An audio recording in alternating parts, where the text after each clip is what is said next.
and he heard me out of the hollow place of. Interesting.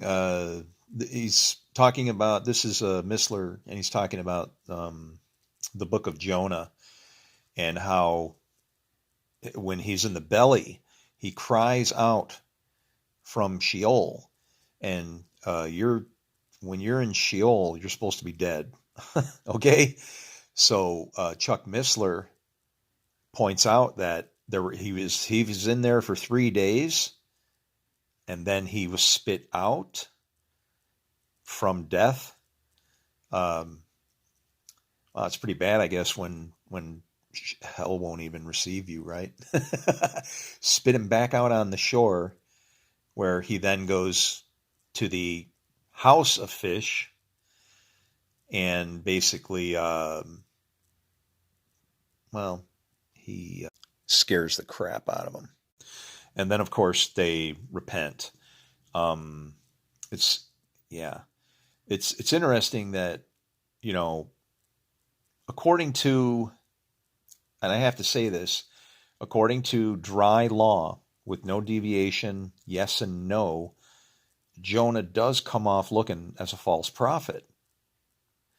However, I would point out that it is misunderstood, wrongfully so, that prophecy can only be fulfilled in one way, which is to sit on your hands and wait for it. That's the worst way to have prophecy fulfilled.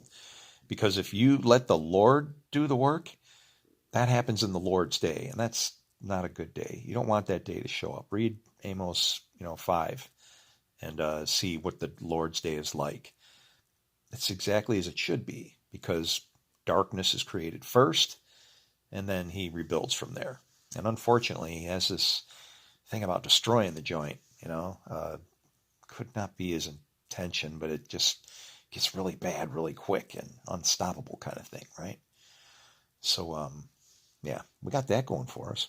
So if you can understand that prophecy can be fulfilled and is fulfilled ultimately by our works, whatever we do applies itself to prophecy, right? You cannot actually transcend reality. Well, you can, but it's a scary place. Amazing. You do anything you want, even fly, walk on water, that kind of stuff.